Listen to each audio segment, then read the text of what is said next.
ಬಾಡ್ಯಾ ನಿಮ್ಮ ಮಕ್ಕಳ ನಾನು ಹಳ್ಳಿ ರೈತ ಅಂತ ಹಸೆ ಮಾಡ್ತಿದ್ದೀನಿ. ಈ ಹಳ್ಳಿ ರೈತ ಹಳ್ಳಿ ಹೊಲದಾಗ ಗಮ್ಮತ್ತಂತ ದುಡ್ಡು ಮಾತ್ರ ನೀವು ಇಲ್ಲಿ ಪ್ಯಾಟಿ ಮಂದಿ ಬಿರಿಯಾನಿ ದಮ್ ಬಿರಿಯಾನಿ ಮಗ್ ಹಡ್ಸಿ ನಡೆದ ನಾನೇನ್ ಸಾಮಾನ್ಯ ಕಂಡ್ರು ಸಾಮಾನ್ಯ ಅಲ್ಲ. ಇದೇ ಊರಾಗಿರೋ ಹವಲ್ದಾರ್ ಮೀಶೆ ಮರೆಯಪ್ಪದ ಕಾಸ ಸೋದರ ಅಯ್ಯ ಅವನನ್ನ ಹೇಳಿ ಲಾಕಪ್ದಾಗ ಹಾಕಿ ಎಲ್ಲರಿಗೂ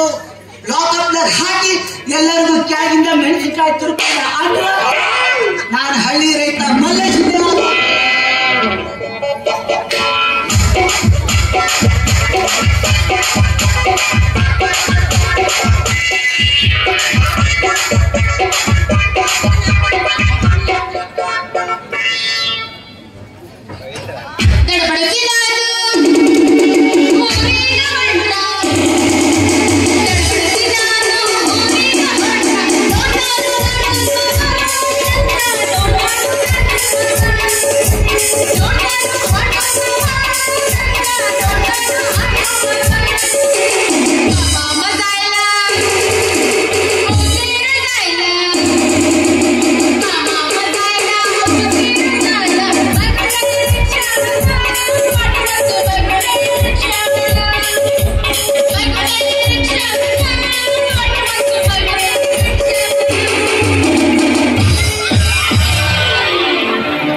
ಎಷ್ಟು ದೊಡ್ಡ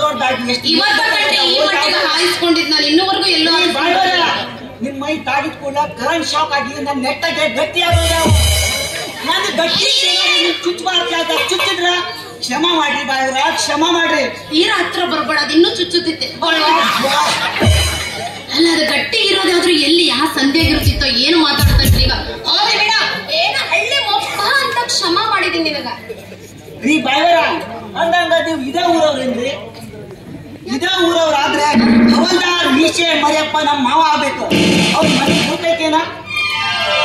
ಸ್ವಲ್ಪ ಆ ಕಡೆ ಹೋಗಿ ಅಂದ್ರ ಇವನು ನಮ್ಮಪ್ಪನ ಕೇಳಕತ್ತಲ್ಲಲ್ರಿ, ಏನಾರ ಎಡವಟ್ಟು ಏನಾರು ಮಾಡ್ಕೊಂಡನೆ ಹಲ್ ಕಟ್ಟಿದನ್ರಿ ನಮ್ಮಪ್ಪ.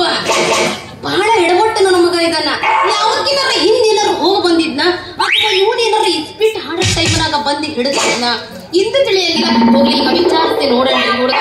ಅಲ್ರಿ ನಮ್ಮಪ್ಪಗೆ ಏನಾದ್ರು ನೀವು ರೊಕ್ಕ ಗಿಕ್ಕ ತಪ್ಪಿಸಿದ್ರ ನನಗೆ ಕೊಡ್ರಲ್ಲ ರೀ ಬಾಯ್ವರ. ಹಂಗೇನು ಇಲ್ರಿ ಬಾಯ್ವರ, ಆ ಹವಲ್ದಾರ್ ಮೀಶೆ ಮರಿಯಪ್ಪ ನಮ್ಗ ಸೋದರ ಮಾವ ಆಗ್ಬೇಕು. ಅದು ಅಲ್ಲದೆ ಅವಳಿಗೊಬ್ಳು ಮಗಳದಾಳ. ಅವಳಿಗೂ ನಮ್ಗೂ ಎಲ್ಲಾ ಹಿರಿಯರು ಸೇರಿ ಅಜ್ಜ ಅಜ್ಜಿ ಅತ್ತೆ ಮಾವ ಅಪ್ಪ ಅವ್ವ ಎಲ್ಲ ಸೇರಿ ನಮ್ಮಿಬ್ರಿಗೂ ತೊಟ್ಟಿಲ್ದಾಗ ಮದುವೆ ನೋಡ್ರಿ. ಈಗ ನಮ್ಮವ್ವ ಹೇಳ್ ಕಳ್ಸಾಳ, ನಮ್ಮವ್ವ ಜಯಂತಿ ಹೇಳ್ ಕಳ್ಸಾಳ ಅಂತ ಈಗ ಬಂದಿ ನೋಡ್ರಿ. ಎಲ್ಲಿದ ನಮ್ಮ ಮಂದಿ ಎಂತ ಮಗನಿಗೆ ಜನ್ಮ ಕೊಟ್ಟವ, ಎಂತ ಮುಂದೆ ಹಾದ್ನೇವ. ಇನ್ನೂವರೆಗೂ ಯಾರು ಈ ಮಟ್ಟಿಗೆ ಹಾದಿರ್ಲಿಲ್ಲ. ಫಸ್ಟ್ ಟೈಮ್ ಇವನು ಹಾದಿರೋದು. ಏನ್ ಬಾರಿ ಸುಂದರಂಗ ಇದೆಯಾ ಅಂತ ನೀನ್ ನನ್ನ ಗಂಡ ಹಾಕಿ ಬಾಯವರ. ನಾನು ಏನ್ ನಿಮ್ ಗಂಡ ಆಗಿ ನಾನೇನಿದ್ರು ಹವಲ್ದಾರ್ ಮೀಶೆ ಮರಿಯಪ್ಪನ ಮಗಳ ಗಂಡ ನೀವಿ. ಅದ್ರಲ್ಲೂ ನಿಮ್ಗೆ ಹೆಚ್ಚಾಗಿ ಕಡಿಯಾಕ ಶುರು ಮಾಡಿದ್ರ ಇಲ್ಲ ಯಾರನ್ನಾದ್ರೂ ನೋಡಿ ಮದುವೆ ಆಗ್ರಿ. ಹೇಗ್ ಬಾಯಿ ಸುರಿಸ್ಕೊಂಡು ಜೋಲ್ ಸುರಿಸ್ಕೊಂಡು ಸಿಕ್ಕಿದೆ ಅಂದ್ರೆ ಎತ್ಕೊಂಡು ಹೋಗಿ ಈಗಲೇ ತಾಯಿ ಮಾಡ್ಬಿಡ್ತಾರ. ಅಮ್ಮ ಇಷ್ಟವ ಜಟ್ಬಿಡ್ತಾಳ. ಯಾವ್ದು ಜಟ್ಕ ಜಲ್ಲಾರು ನನಗಂತೂ ಅರ್ಥ ಆಗ್ಲಿಲ್ಲ. ಆ ಮೀಸಿ ಮರಿಯಪ್ಪ ಬೇರೆ ಯಾರು ಅನ್ಕಂಡಿ? ನಾನು